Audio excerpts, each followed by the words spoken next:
Hello and welcome to another video where we are going to practice some of the typical problems you can see in this topic. We're still in topic 4 where we are introducing basic statistical inference, hypothesis testing, and the idea behind that. I've broken that up into 3 parts.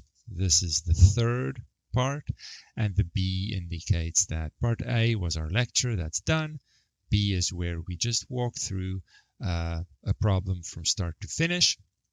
And the book we are using is my favorite statistics book for an introduction, regardless of your discipline. We're going to go to page 173 and to number 18. I'm just going to move this around so we can see it like so. So let's have a read through here first and see what we are working with. And of course, this follows from the lecture, which I assume you understand first, and then we're just taking these problems to solidify the concepts that were introduced. For each of the following studies, the samples were given an experimental treatment and the researchers compared their results to the general population. For each, carry out a z-test using the 5 steps of hypothesis testing. For a two-tailed test at the 1% level, make a drawing of the distributions involved, figure the 99% confidence interval, but one thing at a time. We'll focus just on A and slowly walk through the steps. Number 18 here. A. So we have two populations. Population 1 is, let's say, the individuals that we are investigating. Individuals under investigation, of which we have a sample. And population 2 is the general public. Depends on the question, of course. This is just sort of a short version of a more detailed word problem. Let's say in general here. So I don't know, is it the rest of the country that I'm comparing it to or what? I'm giving people a treatment and then I'm taking a sample of that, of course. So our null hypothesis is that our population 1 is the same as in general, which is given as 10. Standard deviation is 2, we could use that. And we have a sample of 50 from population 1. And our research hypothesis is then, because it's a two-tailed test, that the population mean is not 10. Now that's secretly perhaps what we're hoping for, and under the assumption of the null hypothesis, then we investigate the evidence and see what it suggests. So let's go ahead and do that. So I'll number these to match the book, the steps of hypothesis testing, just to give me some structure in walking through the thought process. So step 2 is where I look at the comparison distribution. Comparison distribution is going to be the distribution of means. Even though I'm investigating the population of individuals, the sample is what I'm working with, and I'm comparing all possible, or I'm thinking of all possible samples of that size that I could get. So my sample mean is going to be the same as the population mean, or sorry, the mean for the distribution of means is the same as that for the individuals, but my standard deviation for the distribution of means, I'll refer you to our formula sheet over here. This one in 5-2 gives the variance, even though we want the standard deviation, but that's a simple fix. The variance of the distribution of means is the variance of the population of individuals divided by the sample size. So then if I want the standard deviation, I just square root that. So I'll write it like this over the square root of the sample size. And in our case, the standard deviation is given as 2. And our sample size is 50. So let's calculate that. Go to my calculator here in the Discord chat, and I'll calculate 2 divided by square root of 50. Of course, you can use your own calculator. We get there. What do we get? 0.28 if I round it. All right, so this is our comparison distribution. When did they say we should sketch it? Doesn't really say. Make a drawing of the distributions. Okay, so we could do that now or later.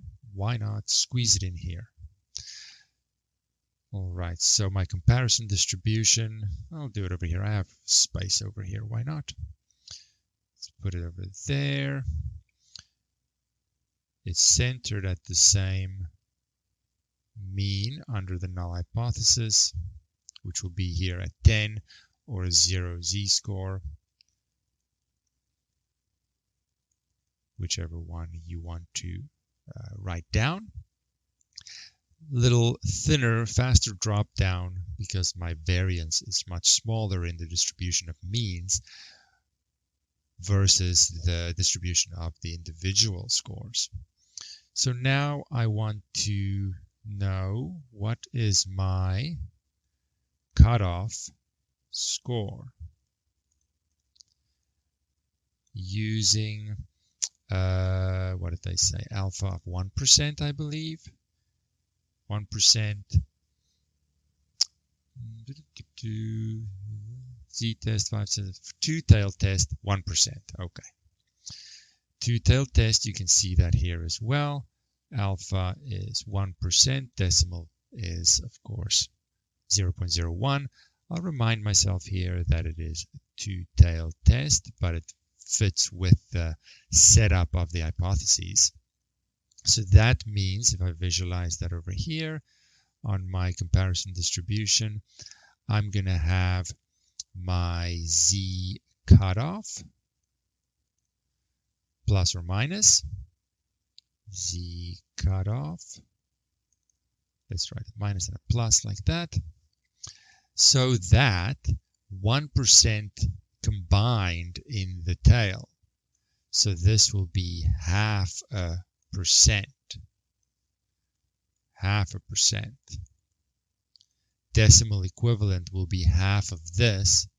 So I'll have 0.005, of course. And then in here, I will have 99% of the scores. So then I go to my table and I'm looking for the tail, 0.5% in the tail. It's pretty small, but that's what they want, 0.5%. So I'm looking at the right column for the tail. I almost never look at the left one here. The tail is, I can always convert it to the tail if I need to. I'm looking for 0.5%. Ooh, that is small. 0.5%, almost there. And again, unfortunately, because the book just has a summarized table, my 0.5 sits in between those. Different people do different things, like I've said before. One option is to average out these two, which is what we'll do. So halfway between these, 2.575. So my z cutoff score I'll do it like this. What did I say? 2.575. Yes. Some people take the more conservative of these two. If you're using software, there's no issue because you'll have all the gaps filled in. So it's really when we're doing it by hand. And then that's not what I would do for a proper research project anyway. So it's not really a big deal. The thought process is the same. All right, so we could write that in here, 2.575. And next, we want to see, well, what is our observed score in terms of z-scores? Everything is standardized. Well, what did we observe? Let's look at the question. In the question, we took a sample of 50 and we observed a sample mean of 12. So in that distribution, observed score minus comparison distribution mean over comparison distribution standard deviation is how we standardize it. So let's write maybe our mean was, I just said it. What was it? 12. 12. Our population mean for the comparison distribution we have up here was 10. I'm just copying it. And the standard deviation for the comparison distribution is 0.28. Yes, I know I've rounded that. And in general, when you do things properly, you shouldn't use a rounded number in a future calculation. But when we do it by hand, we'll let that go just for the sake of convenience. But if I want to be as accurate as possible, then we should always use the most accurate values that we get until it's the very final answer. So our z observed is going to be, see, do we have a formula for that in our formula sheet? Not really, because it's very similar to 3.1 that I can just sort of use that to remind myself how to standardize something. Yes, so don't be too confused if you don't see it exactly like this. I'm just writing out all the detail to practice for any future clarifications if it's needed. So let's see what we get there. We'll put that in to our calculator. 12 minus 10, just to be thorough, 0.28. And we get 7.14. So we're comparing our cutoff to our observed score. Did I do that right? 12 minus 10 over 0.28. Okay. So our observed score is z observed much, much greater than, in this case, the right cutoff. So under the assumption, or let's say it like this, if I assume that the null hypothesis is true, then 99% of sample scores, sample means, observed scores, will fall within these cutoffs. 99% of the time, I'll just get that. Now I get something outside of that. We consider that to be so extreme and so rare that it's not just going to happen by accident. And it suggests that the distribution actually is not over here, but maybe more sitting at a place where a 7.14 is considered a fairly common observed score to get. And we consider the evidence, therefore, strong enough to suggest that the null hypothesis is not what's happening here. But in fact, the true population mean is different. Okay, so that's how the reasoning behind our eventual conclusion, which is number 5, conclusion. Now you can phrase this in many ways. I'll say here, since the observed z-score is greater than, in this case, the positive cutoff z-score, could have been either side, we reject the null hypothesis in favor of the research hypothesis and conclude that the evidence is strong enough. That's why we have a cutoff to know when is it strong enough, when is our observed, when is rare and extreme enough. That's the whole point of the cutoff. The evidence is strong enough to suggest that the true population 1 mean is different from, I guess, population 2. In other words, the treatment, whatever it was, experimental treatment, the evidence suggests that it does make a difference. Just note that, never mind. We can phrase this in general with our populations, or add another sentence and say the evidence is strong enough to suggest that the experimental treatment has an effect and does in fact change the whatever property we're measuring. They don't really say. Lastly, we want to just add another part at the end for practice sake, where we want to calculate our 99% confidence interval. And of course, do I have space? I do have some space. Here, this of course continues from the lecture that we did in the A video, 4.3a, where we introduce the idea here. Now, confidence interval can be interpreted in a variety of ways, and some people get a little obsessed with the perfect technical interpretation of it. I think that's slightly missing the point at an introductory level, which is where we are.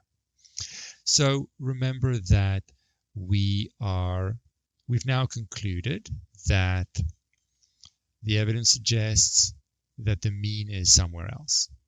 We don't know what it is. Our best guess for the mean is our sample mean of 12. So if I just sort of briefly visualize this on the new graph, just for convenience to not have the other one be too messy. Over here, our best guess is now to center it around our mean of, was it 12? I think it was 12. 12. And to say that, well, we don't think it's what was it, 10? We don't think it's 10. We don't know exactly what it is. We think it's closer to 12, but of course we're not sure. Let's just give ourselves a little window here to play it safe. We can't say with confidence that it is 12. We don't know, because our sample, even though the true population mean might not be 10, when we take a sample, we're going to get some random fluctuations above or below the mean. So we can't say that it's 12. So we spread our net a little bit wider using a confidence interval that we choose, and we chose the 1% or 99%. So this matches the confidence level of the hypothesis test. We chose an alpha of 1%, so the confidence interval will be constructed as a 99% confidence interval as well. So we're going to use the same idea of 0.5% in the tail. We're now just building it around this best guess for where the center of the distribution is. And then our z-score that gives us 5% in the tail is the same as what we did previously. 5%. Oh, sorry, 0.5% in the tail. 2.575. So z-score here, 2.575, and this will be a negative 2.575 z-score, of course. And then we build our interval. The left side will be the mean of 12 minus the z-score that we got with the positive, the absolute value of the z-score times the sample, sorry, not the sample, the standard deviation of that distribution, because we assume that the variance is the same throughout, and then plus on the other side, like so. And what we get on this side, let's write it out. It is our 12 minus 2.575 times standard deviation was 0.28, wasn't it? Pretty sure. And this one will then be 12 minus 2.575 times 0.28. Of course, we've rounded to 8 as the 0.28 as well. So some inaccuracies due to rounding, but for a rough hand calculation, I'm okay with that. As we continue and we incorporate software more and more, we'll see that we can be more accurate with the aid of these tools. So let's do the left one. 12 minus 2.575 times 0.28. And we get 11.28. I'll round it again. And then the other side, 12. Oh, I wrote a minus again? No. That should be, of course, a plus. Back to my calculator. 2 plus 12 plus 2.575 times 0.28. And we get a 12.72, let's say. So that is going to be our confidence interval. 99% confidence interval. Now, a variety of ways that you can phrase your interpretation of this interval, some more casual than others. I guess the first and technically most correct interpretation is that overall the samples that we could get, and therefore all these confidence intervals that we could get, because they're centered on our sample. You do this whole thing again, you might not get 12 as your sample mean, right? You might get 11.8. You might get a 13. I don't know, it depends on the variance. You're going to get some fluctuation. Out of all the samples and therefore confidence intervals, 99% of them will contain the mean. A more, let's write that down. Interpretation. It's always nice to have something written down. Say here 99% of all possible confidence intervals will contain the true population mean. There we go. Now, in a more casual, slightly less technical interpretation that at this level I'm okay with, you could say that there's a 99% probability that this confidence interval or that this interval contains the true population mean. Now, little disclaimer, I understand that some people get all up in arms that technically you could argue that's not quite correct based on the formal definition of probability. But at this introductory level, I'm perfectly okay if you interpret it that way as well, because it fits with our basic intuitive understanding of the word probability. All right, so let's review very quickly our 5 steps in hypothesis testing. Even though the situation in the future might get more complicated, these 5 steps don't really change. So it's a nice template to work with. We have our setup, population of people that we're investigating versus something in general, and our hypothesis, in this case a two-tailed test that we're setting up. Then we look at our comparison distribution, and because we have a sample that we're working with, we're trying to see how that sample sits in comparison to all possible samples we could get, and therefore we're looking at the distribution of sample means, and we make the adjustment to the standard deviation. Then we look at where our observed, that's 4. Number 3 is we then decide on our confidence level and the cutoff appropriately, two-tailed in this case. We then see where our observed score, our observed sample mean, puts us by standardizing that to an observed z-score, and then comparing that to the cutoff z-scores. We can then make a decision in terms of how extreme do we consider this observation to be if the null hypothesis is actually true.